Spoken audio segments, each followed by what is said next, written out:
Welcome to the Colonial building. This is a shared living experience in the heart of the Ithaca Commons.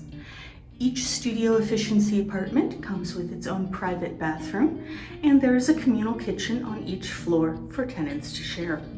We're here today to see apartment 203, an efficiency on the second floor. Let's head on in.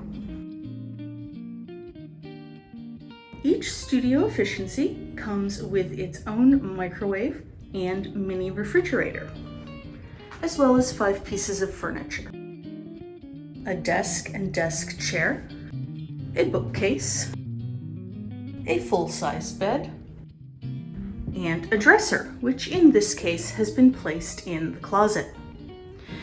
This apartment faces north with a view over the Ithaca Commons. One great feature of the Colonial building is the intercom system, so you can buzz your friends up. We'll finish in the bathroom.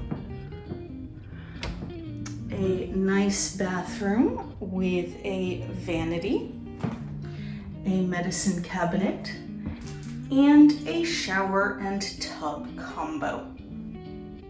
Rent for apartments in the Colonial building includes heat, water, trash and recycling fees, and electricity.